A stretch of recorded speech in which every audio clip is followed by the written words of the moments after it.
Donald Trump, el principal responsable de la conspiración para revertir el resultado electoral del año 2020. Son las conclusiones del informe de la Comisión Parlamentaria del Congreso de los Estados Unidos, que recomienda además impedir que el expresidente vuelva a acceder a cualquier cargo público.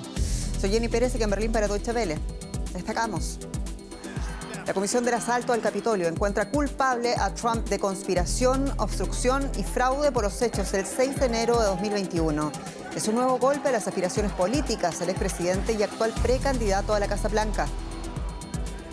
Una tormenta invernal masiva deja en jaque a gran parte de los Estados Unidos y Canadá. Millones se enfrentan a temperaturas gélidas con cortes de energía y cancelaciones en miles de vuelos. Y 3 muertos en la comunidad kurda de París, en lo que el Ministerio del Interior de Francia considera un ataque xenófobo. La policía informó de disturbios poco después de conocerse la noticia. Hay un sospechoso bajo arresto.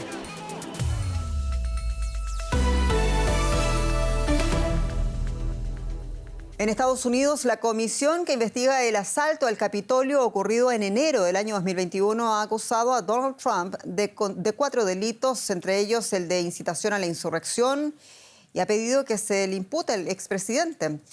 En su informe final, presentado en la noche del jueves, el comité bipartidista concluye que Trump conspiró para anular las elecciones del año 2020. El texto pide al Departamento de Justicia imputar al expresidente por 4 presuntos delitos: incitación a la insurrección, obstrucción de un procedimiento oficial del Congreso, intento de fraude a Estados Unidos y conspiración para presentar falsos testimonios electorales al Congreso y a los archivos nacionales de los Estados Unidos. Bueno, y Donald Trump con esto es el principal responsable de los hechos del Capitolio, que la investigación, decíamos, describe como conspiración. Vamos por la perspectiva hasta Washington con el periodista José Díaz Briceño. José, este informe presenta conclusiones graves para el candidato a la presidencia de Donald Trump. ¿Va a poder sobrevivir políticamente después de esto? Este reporte de más de 800 páginas y que incluye más de 1000 entrevistas y más de 1 millón de documentos cita textualmente que la principal razón por la que ocurrió la toma del Capitolio el 6 de enero de 2021 fue Donald Trump simplemente.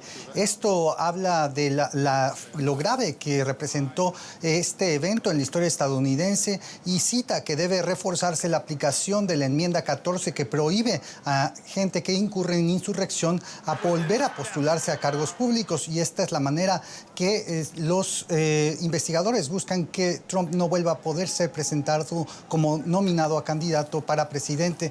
Sin embargo, 56% de los electores republicanos ya han dicho en una reciente encuesta que prefieren a Ron DeSantis, el gobernador por Florida, por encima de Trump para ser el candidato en 2024 del Partido Republicano. Esto habla de cómo sí están afectando todas estas situaciones al expresidente. José, y esto coincide también con la sentencia que obliga a Trump a publicar sus declaraciones de impuestos, como lo hacen otros políticos en los Estados Unidos. Toda esta información, o de toda esa información que va a tener que hacerse pública, ¿qué podría resultar lo más comprometedor para el candidato Trump? Quizá la parte más importante fue ya dada a conocer por los propios demócratas en la Cámara Baja, asegurando que el Servicio Nacional de Impuestos evitó hacer auditorías de Trump durante sus 2 primeros años en el cargo como presidente. Esto habla de distintas irregularidades al interior de esta agencia y seguramente habrá investigaciones para rendir cuentas sobre por qué esto no ocurrió. Y sin embargo, las apuestas aquí entre los expertos en Washington sobre qué podría ser algún motivo de mayor preocupación para Trump es quizá el caso del mal manejo de documentos clasificados por los que lo investiga el Departamento de Justicia y por el que ha nombrado un fiscal especial, Jack Smith, que está trabajando justamente para averiguar por qué Trump decidió llevarse a su residencia en Mar-a-Lago una serie de documentos de alta clasificación. Este quizá es el proceso por el que, de acuerdo con los expertos, Trump sí pudiera ser imputado judicialmente. José Díaz, a ver qué pasa con aquello. Muchas gracias en Washington. Y siempre en los Estados Unidos, una tormenta polar masiva que atraviesa América del Norte provoca el caos en este país, cancelando miles de vuelos, provocando cortes de energía y ejerciendo una gran presión también sobre los refugios para personas sin hogar. Se estima que alrededor del 60% de los Estados Unidos está bajo esta urgencia meteorológica, pero no es el único, porque también Canadá está siendo golpeado por la tormenta de nieve con temperaturas bajo cero récords. Las fuertes ventiscas y copiosas nevadas dificultan los desplazamientos típicos de estas fechas en Estados Unidos. Mientras que algunos ya hablan de la tormenta del siglo, otros intentan mantener su espíritu navideño.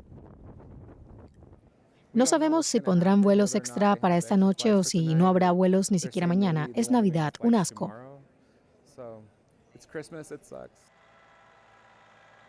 Las condiciones meteorológicas son espantosas, especialmente para los millones de personas que intentan visitar a sus seres queridos. Más de 3.000 vuelos fueron cancelados y muchos pasajeros están atrapados en los aeropuertos.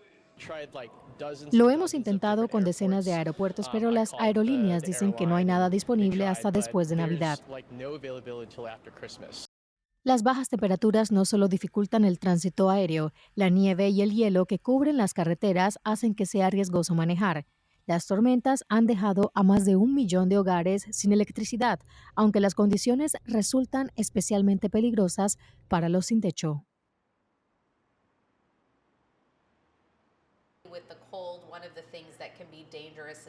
Uno de los mayores peligros debido al frío es que puede haber personas durmiendo en la calle que no se dan cuenta del grave problema que eso puede significar. Es bastante fácil que alguien se quede dormido y muera congelado.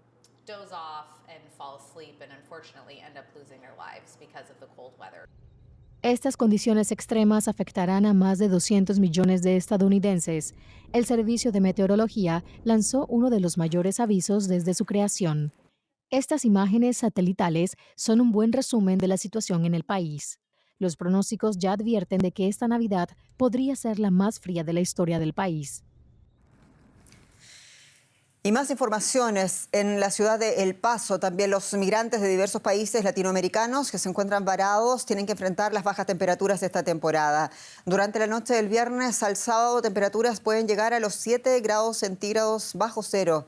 Son cientos de migrantes los que desde las últimas 2 semanas pernoctan en las calles de esta ciudad, pues el espacio en los refugios e iglesias se encuentran agotados.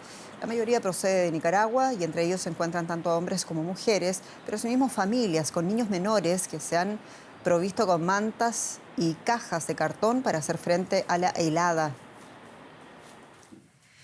Disturbios y enfrentamientos con la policía tras el tiroteo que dejó al menos 3 muertos cerca de un centro cultural kurdo en pleno corazón de París. Las autoridades francesas creen que el ataque ocurrió por motivos raciales y xenófobos. Ciudadanos de origen kurdo se manifestaron en las calles en señal de repudio por la violencia perpetrada contra su comunidad. Gran despliegue de los servicios de emergencia en el centro de París. Un hombre armado disparó contra un centro cultural kurdo, un restaurante y una barbería, causando varias víctimas. Vimos a varias personas agarrando a un hombre mayor y corpulento. En la barbería había 3 heridos. Alguien me pidió que llamase a la ambulancia y los llamé a ellos y a la policía. El agresor, un francés de 69 años, ha sido puesto bajo arresto. Maquinista jubilado y miembro de un club de tiro deportivo, tenía antecedentes por actos racistas. Este mismo mes había salido de prisión bajo supervisión judicial por haber atacado un año antes un campamento de inmigrantes, hiriendo a 2 personas. El ministro galo de Interior visitó el lugar de los hechos y apuntó a que el atacante tenía un móvil xenófobo. Haremos todo lo posible para clarificar los detalles y la motivación del ataque. De momento parece evidente que actuó solo. Darmanin anunció que las autoridades intensificarán sus esfuerzos para proteger a la comunidad kurda. Durante su visita al centro cultural, sin embargo, se produjo un enfrentamiento en las calles entre la policía y un grupo de personas que protestaban. Bueno, y más temprano, la periodista Ana Ospina nos ampliaba los detalles sobre este hecho que ha conmocionado a París el antesala navideño. Vamos a escuchar lo que dijo.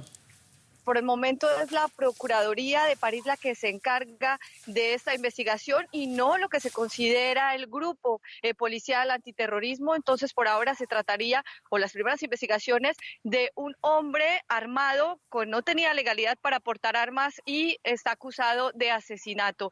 Sin embargo, tiene algunos antecedentes. Por ejemplo, el año pasado estuvo involucrado en un ataque con un sable en un centro de migrantes muy cerca de donde ocurrió este ataque en el día de hoy. Además, pasó un año en prisión preventiva pues por este hecho y apenas hace 11 días había salido de la cárcel. Y más noticias, el presidente de Rusia, Vladimir Putin, se ha referido por primera vez a la invasión de su país a Ucrania como una guerra. Hasta ahora siempre había empleado el término operación militar especial. Durante una conferencia de prensa, Putin afirmó que Moscú aspira a la paz y está abierto a entablar negociaciones para poner fin a la guerra. Desde el comienzo de la invasión, el mandatario ruso había insistido en que su país no estaba librando una guerra en Ucrania, llegando incluso a prohibir el uso de esta palabra. Bueno, vamos a escuchar las declaraciones de Vladimir Putin. Nuestro objetivo no es hacer girar más la rueda del conflicto militar, sino por el contrario, poner fin a esta guerra. Es a lo que aspiramos y seguiremos aspirando. Aspiramos a poner fin a esto y cuanto antes mejor.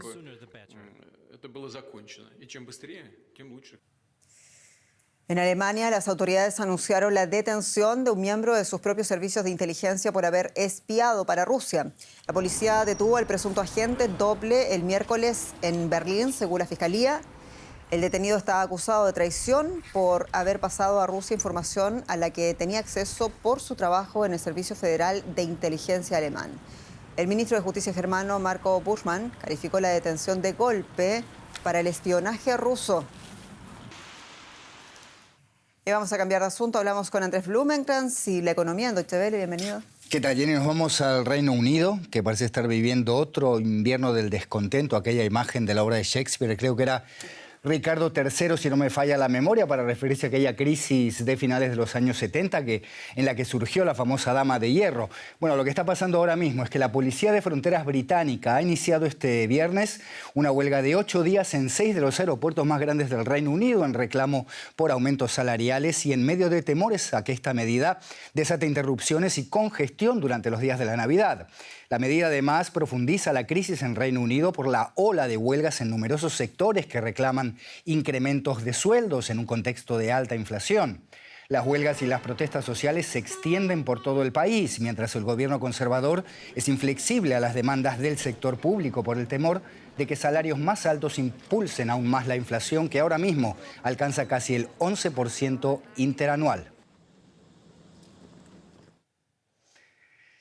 Y está en Londres nuestro colega Fernán González, que nos va a hablar de esto, el movimiento de protesta social que se extiende en todo Reino Unido ante una inflación que supera el 10% y las tensiones crecientes con el gobierno conservador que se niega a discutir mejoras salariales que considera inabordables. Y Fernán González, lo decíamos, nos va a hablar de esto. Fernán, malestar social que se siente cada vez con más fuerza en Reino Unido, huelga de personal médico, ferrocarriles, policía de frontera, personal de aeropuerto, correos, servicios de emergencia, hasta los examinadores que conceden licencias para conducir están en huelga. Todo esto con un gobierno conservador que sigue apostando por la austeridad. Así que, efectivamente, a primera vista parece un invierno del descontento, como se llamó aquella ola de huelgas que terminó aplastando a Margaret Thatcher.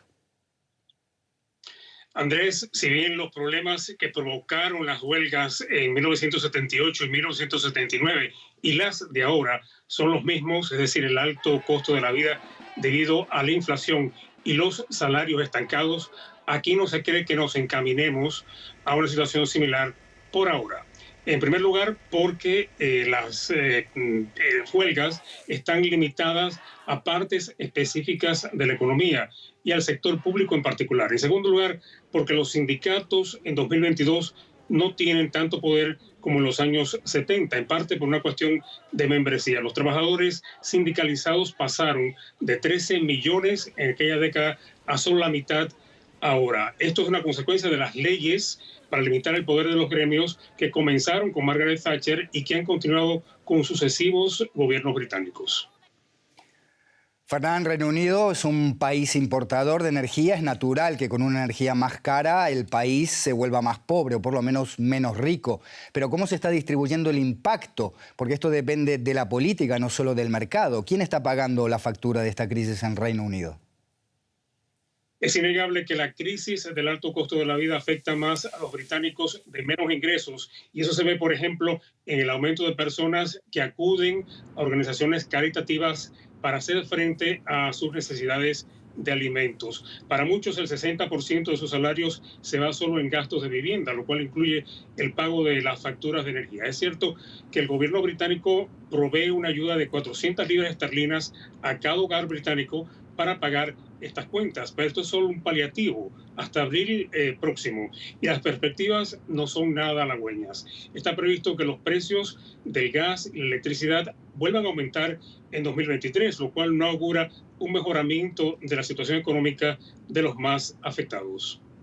Fernán González en Londres, gracias por estas informaciones. Hasta cualquier momento.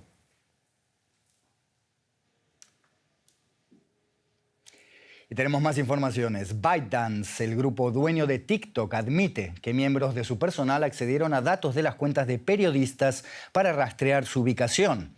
Empleados de la empresa intentaron así localizar el origen de unas filtraciones a medios.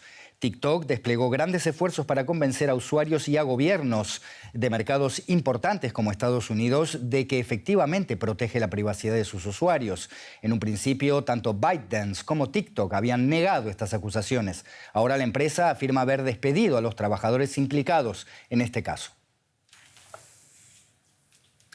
Y a Chile nos vamos con una chilena, Jenny Pérez. Con malas noticias, Andrés, en Viña del Mar hablan de mega incendio. Un siniestro ha dejado al menos 2 fallecidos y una treintena de lesionados, además de 130 casas más o menos que han quedado destruidas y más de 500 resultaron afectadas.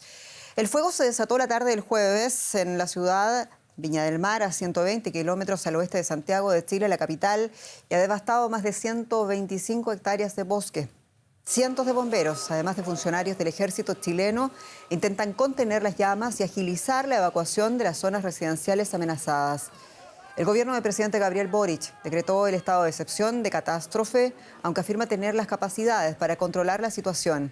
La ola de calor que azota el país suramericano desde hace días ha intensificado el riesgo de incendios forestales.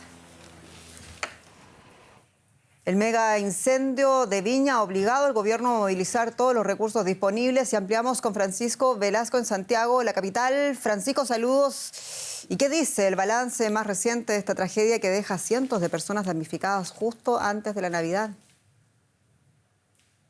Hola Jenny, un gusto saludarte. Lamentable noticia, como bien tú dices, sí, hace pocos minutos de hecho hubo un balance oficial de parte del gobierno donde se confirman 270 viviendas con daños considerables y la verdad es que es un gran número. Durante la mañana se hablaba de 500 viviendas y finalmente se confirmaron hace un rato que son 270, digo. Ese número podría aumentar según lo que dicen las autoridades. Se habló también de 2 personas fallecidas confirmadas y de alrededor de 70 lesionados producto del incendio de las llamas que han consumido gran totalidad de esta localidad de Viña del Mar, a 1 hora y media más o menos de Santiago. Francisco, el presidente Boric no descartó una posible intencionalidad de los incendios. ¿Qué dijo concretamente el presidente Boric y qué recursos está movilizando el gobierno chileno? Exactamente, no se descarta lamentablemente la intencionalidad de parte de personas en el origen de este incendio. El presidente Gabriel Boric, que llegó durante la tarde de hoy a la comuna a Viña del Mar, estuvo sosteniendo una conferencia de prensa donde dijo que de confirmarse la intencionalidad se va a perseguir, y cito textual al presidente, por cielo, mar y tierra a los responsables para no dejar a nadie impune. Respecto de los recursos, como tú preguntas, se está trabajando con la Policía de Investigaciones de Chile y con la Fiscalía para poder establecer si hubo finalmente intencionalidad o no. Se manejan varias líneas de investigación que se tienen en reserva, pero esa investigación está en curso. Además, el presidente en esa misma conferencia instó a las personas a ser responsables en el futuro con el uso de diferentes, por ejemplo, artículos que pueden generar fuego, incluso con también el cuidado de sus pastizales y de los productos que podrían ser inflamables. Francisco Velasco, esperemos que la situación realmente se pueda controlar y lo lamentamos. Un abrazo hasta Santiago. Un abrazo. Y en la vecina Argentina, el presidente Alberto Fernández ha sido denunciado penalmente por la oposición tras negarse a acatar un fallo de la Corte Suprema que le ordena restituir fondos que el gobierno peronista le recortó a la ciudad de Buenos Aires, esto es en el año 2020. Se trata de 180.000 millones de pesos argentinos, equivalentes a casi 1.000 millones de dólares que Buenos Aires ahora le exige a Alberto Fernández. Sin embargo, Fernández afirma que su intención es solo volver a equiparar el porcentaje de la capital con el del resto de las provincias del país, ya que su predecesor, Mauricio Macri, aumentó como favor político el presupuesto de la capital, gobernada por su correligionario Horacio Rodríguez Larreta. Al parecer, distintos bloques opositores preparan además un pedido de juicio político contra el presidente Fernández. Y siempre en Argentina, las abuelas de la Plaza de Mayo recuperaron al nieto 131. Aunque no lo han presentado aún, se sabe que se trata de un hombre de 45 años y que reside en Buenos Aires. Según las sospechas de la Fiscalía, nació en cautiverio, en el mayor centro clandestino de detención de la dictadura que gobernó Argentina, recordemos, entre los años 1976 y 1983. Para las abuelas de la Plaza de Mayo, naturalmente, es como un regalo caído del cielo antes de Navidad. El hallazgo del nieto 131 es motivo de júbilo en Buenos Aires. La Organización de Derechos Humanos Abuelas Plaza de Mayo anunció que tras largas investigaciones fue identificado el hijo de Ángela Nadine y Aldo Hugo Quevedo, secuestrados y desaparecidos durante la dictadura militar. Ese matrimonio que está acá presente, esta foto, estos militantes políticos que fueron secuestrados y torturados y asesinados de la peor manera como llevó adelante ese plan macabro. Unos 500 bebés, según la organización Abuelas Plaza de Mayo, fueron robados por el régimen militar que gobernó Argentina entre 1976 y 1983, en su mayoría opositores al régimen. El nieto recién hallado vivía con una identidad falsa. No lo conocemos todavía, suponemos por lo que nos han contado que es una persona dulce, tranquila. No hubo un escándalo de negativa, ni tampoco de tristeza, ni de nada. Simplemente lo tomó como una realidad, una nueva realidad para él. La última vez que Abuelas de Plaza de Mayo anunció la restitución de la identidad de un bebé robado fue en 2019, cuando fue presentado públicamente a Javier Matías Dagó, de 41 años, el nieto 130 en ser hallado. La restitución de mi identidad es para mí un homenaje a mis padres, una caricia en el alma, un símbolo de memoria, verdad y justicia. La emblemática asociación, integrada en 1977 por ancianas que buscan a sus nietos, inició el largo camino en la investigación genética que condujo finalmente a la creación en 1987 de un Banco Nacional de Datos Genéticos, que resuelve ahora los casos de niños apropiados durante la dictadura militar con técnicas avanzadas de identificación genética y forense. En Venezuela, Juan Guaidó podría ser expulsado del poder por la oposición venezolana, que ha dejado de ver a su gobierno interino como el camino hacia un cambio político real contra el régimen autoritario de Nicolás Maduro. La mayoría de los diputados que lo respaldaron en el año 2019, cuando se autoproclamó presidente interino, ahora quieren que deje esa representación. Juan Guaidó podría dejar de ser presidente interino de Venezuela el próximo 5 de enero de 2023. La Asamblea Nacional electa en 2015, controlada por la oposición y con vigencia tras los considerados fraudulentos comicios de 2020 ganados por el chavismo, votó de manera virtual. Ganó una primera propuesta presentada por 3 partidos de la alianza, eliminar la presidencia de Guaidó. La segunda proponía prorrogarla un año más. Los resultados, presidente. Propuesta 1, 72 votos. Propuesta 2, 23 votos. Abstención, 9 votos. Guaidó ha dejado de ser visto como la vía hacia un cambio político en Venezuela. Aunque una segunda votación a fines de diciembre tendrá que confirmarla, se espera que la intención de voto se mantenga. Guaidó mismo votó por la propuesta de extender su mandato un año más, pero solo obtuvo el respaldo de 23 de los 112 diputados que apoyaron su autoproclamación como presidente encargado en 2019. En esta primera discusión, como acaba de hacer referencia el diputado que me antecedió, voy a apoyar la propuesta que se publica y que presentó el día de hoy el diputado Sergio Vergara. La votación ha sido la señal más clara de que la mayoría de la oposición venezolana cree que Guaidó no puede lograr su principal objetivo, el derrocamiento de Maduro y la restauración de la democracia. Venezuela tiene diálogo desde siempre. No es que se retome el diálogo, es que vamos a dialogar con el sector de oposición extremista que pretendió dar un golpe de Estado en Venezuela y fracasó. La oposición ha logrado que Maduro acepte entablar un diálogo político en México, que continuará el próximo mes. Los líderes opositores ahora presionan para que permita condiciones libres y justas para celebrar elecciones presidenciales en 2024. Más noticias internacionales a continuación. Los legisladores de la Cámara de Representantes de Estados Unidos aprobaron un amplio presupuesto para 2023. En total, 1,7 billones de dólares, incluye 45.000 millones en ayudas a Ucrania y 850.000 millones para defensa. El presidente Biden ya declaró que ratificará esta ley. Investigadores de Ethiopian Airlines aseguran en su informe final que un software defectuoso causó el accidente de un Boeing 737 MAX en 2019. Los 157 pasajeros y tripulantes murieron al estrellarse su avión 6 minutos después de despegar en Addis Abeba. Otro siniestro similar obligó a inmovilizar los aviones de ese tipo durante meses. Las aeronaves volvieron a servicio después de que Boeing realizó importantes mejoras. Y el mundo del fútbol está de luto por la muerte de George Cohen, miembro del equipo de Inglaterra que ganó el Mundial de Fútbol en el año 1966. El lateral derecho, a quien vemos en esta imagen a la izquierda, murió a los 83 años de edad por causas no especificadas. Así lo denunció este viernes su antiguo club, el Fulham, en el que militó durante toda su carrera. Tras su muerte, solo quedan 2 integrantes de la selección que le dio a Inglaterra su único mundial. Y así nos despedimos. Muchas gracias por su sintonía. Hasta pronto.